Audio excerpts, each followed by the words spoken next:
अस्सलाम वालेकुम, good morning, welcome to सुबह की सोच। आप सबको खुश आमदीद कहेंगे और उम्मीद करते हैं कि आपकी सुबह अच्छी गुजर रही होगी। मेरे साथ हैं हसनैन लियाकत, मेरे साथ हैं गजल अशरफ। एक बार फिर मेरी तरफ से भी आपको गुड मॉर्निंग हो। जहां पे भी रहें खुश रहें, आबाद रहें, हंसते मुस्कुराते रहें और सुबह की सोच में हमारा साथ देते रहें, क्योंकि हम आपकी सुबह की सोच को मजीद मज़ेदार बनाने के लिए, आपकी सुबह को मजीद मज़ेदार बनाने के लिए सुबह की सोच में कुछ ऐसी स्टोरीज, ऐसी सोशल स्टोरीज, फिर पॉलिटिकल स्टोरीज और कुछ ऐसे लोगों से आपकी मुलाकात करवाते हैं कि आपकी सुबह को हम अच्छा कर सकें। ख़वातीन व हज़रात, आज हमारे पास वक्त बहुत कम है और मुकाबला बड़ा सख्त है। और सबसे पहले हम ऐसी स्टोरी के हवाले से बात करेंगे जो जुबान ज़द आम है कल से। स्टोरी ये है कि शादी से पहले दूल्हा और दुल्हन के लिए कौन सा टेस्ट करवाना लाजमी करार दिया गया, इस हवाले से हम बात करेंगे। और इस हवाले से कौमी असम्बली में बिल भी पास कर लिया गया। अगर इसको मुकम्मल तौर पे मैं आपके सामने इलेबोरेट करूं तो इस्लामाबाद में कौमी असम्बली की कायमा कमेटी बराए सेहत ने थैलेसीमिया से बचाव के लिए अहम कदम उठाते हुए शादी से पहले रजामंदी से टेस्ट करवाने का बिल मंजूर कर लिया है। शर्मिला फारूकी ने कहा है कि बिल का मकसद बीमारी की रोकथाम है, शादी पर कोई पाबंदी नहीं। एजाज जाखरानी ने बिल की हिमायत करते हुए इसे काबिल अमल करार दिया, जबकि आलिया कामरान ने इससे इख्तलाफ किया। बिल्कुल जी, ये एक बहुत अच्छी बात है। और बिल की मंजूरी के दौरान फेडरल सेक्रेटरी हेल्थ, सदर, पीएमडीसी और वफाकी जो अस्पतालों के नुमाइंदे हैं वो भी मौजूद थे। शर्मिला फारूकी का ये कहना था कि इस्लामाबाद में पायलट प्रोजेक्ट के तौर पर आगाज किया जाएगा और टेस्ट दुल्हा दुल्हन की मर्जी से ही होंगे। स्पेशल सेक्रेटरी ने मजीद बीमारियों को शामिल करने की तजवीज़ दी, क्योंकि पता है आपको कि इसकी बहुत सी टाइप्स भी होती हैं और इससे खून कम बनता है, जो बाद में जाके आपके लिए मसाइल पैदा करता है। आगे बढ़ते हैं और आपको बहुत ही ज़बरदस्त स्टोरी बताते हैं। और ज़बरदस्त तो है ही, लेकिन इंटरेस्टिंग भी है और कुछ एंगर भी शो किया गया है। साबिक भारतीय क्रिकेटर और कप्तान मोहम्मद अजहरुद्दीन ने हैदराबाद क्रिकेट एसोसिएशन की जानिब से राजीव गांधी स्टेडियम के नॉर्थ पवेलियन स्टैंड से अपना नाम हटाने पर शदीद मायूसी और गुस्से का इजहार किया है। और उन्होंने इस इक़दाम को खेल की तौहीन भी करार दिया और कहा है कि मैं दुआ भी करता हूं कि ऐसा कभी किसी के साथ ना हो। और बीसीसीआई से मुदाखलत की भी अपील की कि उनका कहना था कि कुछ अफराद जो क्रिकेट को समझते भी नहीं है आज उसके फैसले कर रहे हैं। उनके नाम से एक नॉर्थ स्टैंड था जो कि हटा दिया गया, उसके बाद ये सारी सूरत। ये फैसला एक मकामी तंजीम लॉर्ड्स क्रिकेट क्लब की दरख्वास्त पर किया गया, जिसने अजहरुद्दीन पर मफादात के टकराव और जानिबदारी का इल्जाम लगाया। मामले को HCA के ethics officer justice V Aishwarya ने सुना। अजहरुद्दीन ने अरब मीडिया से गुफ्तगू करते हुए कहा कि उन्हें इंतखाबात लड़ने की इजाज़त भी नहीं दी गई, क्योंकि उन्होंने बदउनवानी को, करप्शन को बेनकाब किया था। उन्होंने सनराइजर्स हैदराबाद को पासेस ना दिए जाने पर 20 सवालात उठाई और उन्होंने इस तरह के मसाइल के ऊपर भी जो बद इंतज़ामी है BCCI की या फिर हैदराबाद क्रिकेट एसोसिएशन की, उसके ऊपर बहुत सारे सवालात उठाए। और जब अजहरुद्दीन की बात आती है तो ये इंडिया के वाहिद मुसलमान क्रिकेटर थे जो कप्तान रहे और इनको गाए बगाए हम देखते हैं कि निशाना बनाया जाता है। इस तरह के जो पहले भी एलिगेशंस थे ना इनके, हाँ इस तरह के नहीं एलिगेशंस तो थे, लेकिन आप फिर सिर्फ अजहरुद्दीन को क्यों उसका निशाना बनाते? एलिगेशन तो काफी लोगों पे थे। हाँ, लेकिन इन्होंने कहा है कि अभी भी अदालत जाएंगे, पहले भी गए थे और मुझे रिलीफ, मतलब मेरे हक में फैसला हुआ। बिल्कुल ऐसी है जी। अगली स्टोरी के हवाले से हम आपको बताते हैं, क्योंकि आज स्टोरी जो ही एलैबोरेट करते हैं ऊपर से हमारे साथ कहते थे जल्दी आगे बढ़े। अच्छा, फेसबुक का जो प्लेटफॉर्म है इसको मीटा प्लेटफॉर्म कहा जाता है। फेसबुक का प्लेटफॉर्म इस वजह से भी बड़ा मशहूर है कि इन्होंने व्हाट्सएप को भी खरीदा था, इंस्टाग्राम को भी खरीदा था, लेकिन ये खरीदना इनको थोड़ा सा महंगा पड़ा है। मीटा प्लेटफॉर्म्स इस वक्त जो American federation of trade commission है उसकी जानिब से दायर करदा एंटी ट्रस्ट मुकदमे का सामना कर रही है, जिसमें कंपनी पर इल्ज़ाम लगाया कि इसने इंस्टाग्राम और व्हाट्सएप को सिर्फ इसलिए खरीदा कि मुसाबकत खत्म करके सोशल मीडिया पर आज़ादारी कायम की जा सके।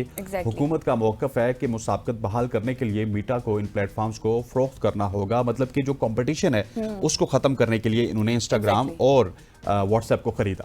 बिल्कुल ऐसा ही है। और मेटा ने इन इल्जामात की तरदीद करते हुए कहा है कि दोनों खरीदारों को उस वक्त रेगुलेटरी मंजूरी मिली थी और उनके नतीजे में सार्फिन को बेहतर, यानी कि जो लोग हैं, हम सब लोग हैं, उनको सर्विसेज और तजुर्बा भी मिला। और कंपनी का यह भी कहना है कि इन मुआहदों को ख़त्म करना सिर्फ और सिर्फ सार्फिन के लिए नुकसानदेह होगा, मुस्तकबिल की सरमायाकारी के लिए भी खतरनाक मिसाल कायम कर सकेगा। मतलब यही जाहिर है कि सर्विसेज डिस्टर्ब होंगी, बिजनेस लेवल पर भी एक डिस्टर्बेंस आ जाएगी। तो अब देखना होगा कि इसमें आगे मजीद क्या पेशरफ्त होती है।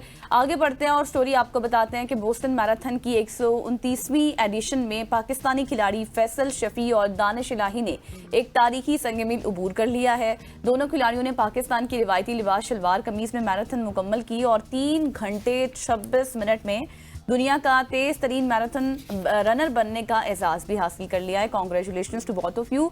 ये पहला मौका था कि जब किसी ने शलवार कमीज में 4 घंटे से कम वक्त में ये खेल मुकम्मल किया है। बिल्कुल ऐसी है। दानिश इलाही ने इस कामयाबी के बाद कहा कि ये रिकॉर्ड पाकिस्तान की पूरी कौम के नाम है। बोस्टन जैसे तारीखी इवेंट में ये संग-ए-मील अबूर करना हमारे लिए फख्र की बात है। फैसल शफी ने भी इस कामयाबी को पाकिस्तान की मुस्बत तस्वीर उजागर करने के तौर पर देखा और कहा कि वो अपने वतन वापस पहुंचकर इस कामयाबी का जश्न बनाएंगे। और मैं भी आपको एक खबर देता चलूं कि दोनों भाइयों से हमारी टीम की बात हो चुकी है। जो ये पाकिस्तान पहुंचेंगे या फिर हम इनको अमेरिका से आपके साथ स्काइप या जूम पे मुलाकात करवाएंगे और बहुत जल्द आप इन दोनों भाइयों को सुख की सोच में देखेंगे। बिल्कुल एग्जैक्टली।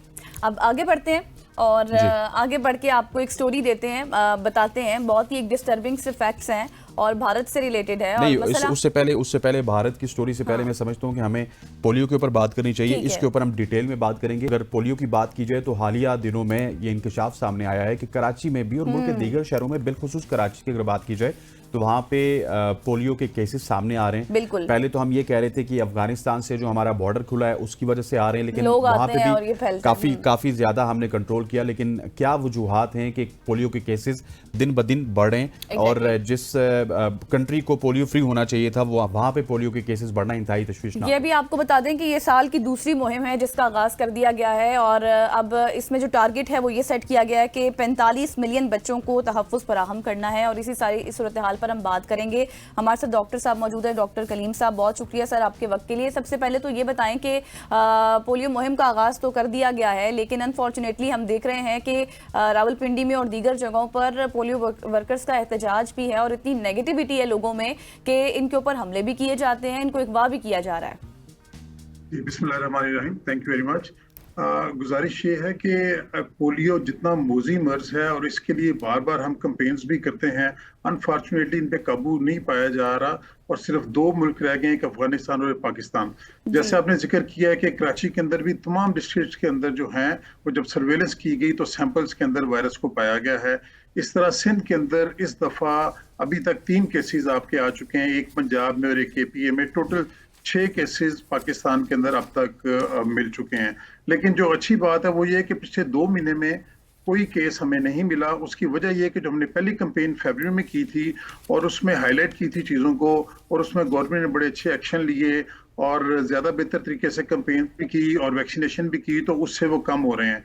जहां तक तल्लक है कि रावलपिंडी में, लाहौर में और बाकी जगहों पे भी एहतजाज हो रहा है पोलियो वर्कर्स का भी।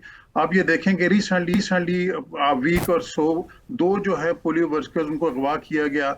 इसी तरह 3 सिक्योरिटी के जो बंदे थे पोलियो वर्कर्स के लिए उनको जो है अगवा किया गया और उनको मारा गया। तो इस वजह से जब सिक्योरिटी थ्रेट्स हो, प्रोटेक्शन ना हो और तो इस वजूहात की वजह से भी लोगों का इंटरेस्ट कम होता है। और जो सबसे बड़ी बात यह है कि मिथ्स एंड मिसकंसेप्शंस बहुत ज्यादा हैं। आप ये देखें जो लास्ट कैंपेन हुई है, अभी वजीर जो है हमारे सेहत, उन्होंने भी यही कहा कि 44,000 को वैक्सीनेशन नहीं हो सकी। तो आप ये देखें अगर इस तरह से इतने बड़े ज्यादा लोगों को, बच्चों को वैक्सीनेशन नहीं होगी तो जाहिर है सोर्स एक बनेंगे और उनके अंदर फिर वायरस पनपेगा, पलेगा और फिर उससे सेक्रीट होगा और बाकी लोगों के अंदर भी फैल जाएगा। तो हमें जरूरत इसी बात की है कि हम मिथ्स और मिसकंसेप्शन को किस तरीके से लोगों के कम करें, उनको ऑन बोर्ड लें, सिक्योरिटी का प्रॉपर बंदोबस्त हो और पोलियो वर्कर सेफ महसूस करें और उनको प्रॉपर रिम्यूनरेशंस दी जाएं ताकि वो लोग इंटरेस्ट लें और दिलो जान से इस काम में शामिल हों। अच्छा डॉक्टर साहब, सिर्फ वैक्सीनेशन ना लेना यही गलती है सब लोगों की, या इसके अलावा भी कुछ प्रिकॉशंस हैं जो लिए जा सकते हैं और जिससे पोलियो से आपका छुटकारा हो सकता है वैक्सीनेशन के साथ साथ? जी आप बिल्कुल ठीक कह रहे हैं। जो सबसे इंपॉर्टेंट चीज तो वैक्सीनेशन ही है। देखिए आप बाकी सारी कर भी लेंगे, वैक्सीनेशन नहीं करेंगे तो आपका मसला हल नहीं होगा, पहली बात। लेकिन सेइंग दिस, सिर्फ वैक्सीनेशन भी काफी नहीं है। You have rightly pointed out, इसमें जो हैंड हाइजीन है ना, ये सबसे इंपॉर्टेंट चीज है कि जब माएँ जो हैं वो गंदे हाथों से या बच्चे गंदे हाथ जी ठीक हो गया, ठीक हो गया डॉक्टर साहब, थैंक यू सो मच जी। हम उम्मीद करते हैं कि हम पोलियो के खात्मे के लिए काफ़ी हद तक जिस तरह की कोशिशें कर रहे हैं, जिस तरह की मुहिम चला रहे हैं, ये मुहिम हमारे लिए साजगार साबित हो। डॉक्टर कलीम साहब हमारे साथ मौजूद थे जो पोलियो के हवाले से बात कर रहे थे, और अब आगे बढ़ते हैं। जी हाँ, अब आगे बढ़ते हैं। और अच्छा, आपको पता है कि हर घर में एक ऐसा बंदा जरूर होता है जो हर काम पे कहता है कि बाद में कर लेंगे, लेजी बहुत होता है ना, और फिर वो बात कभी भी नहीं आती, और फिर ऐसे देखते ही देखते वो लेजी लोगों के लिए स्टिंग ने एक अमेजिंग सोल्यूशन निकाला है, स्टिंग लेजी हेल्पलाइन। जो जब आपका कोई भी काम रुक जाए, जब भी आपके घर में कोई ऐसा लेजी बंदा हो जो काम करने से मना करता हो, और इसके साथ साथ मतलब वो कहे हमेशा से कि मुझे काम नहीं करना और अपनी जगह से भी ना हिले, तो बस कॉल मिलाएं लेजी हेल्पलाइन को, बाकी सब स्टिंग संभाल लेगा। आसान, फन और मसाले का ये कंप्लीट, बिल्कुल मसाले का बहुत कंप्लीट हल है, मसाले कह रही थी। आप मसाले लगाना स्टार्ट हो गए।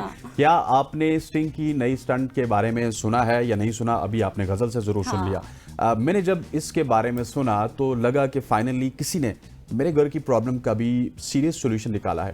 अच्छा। हर घर में होता है एक ऐसा बंदा जरूर जो बिस्तर का ही होके रह जाता है, उठना चलना काम करना अब आप सब भूल जाएं, कुछ नहीं होता। इस प्रॉब्लम को ख़त्म करने के लिए स्टिंग ने लॉन्च की है स्टिंग लेजी हेल्पलाइन।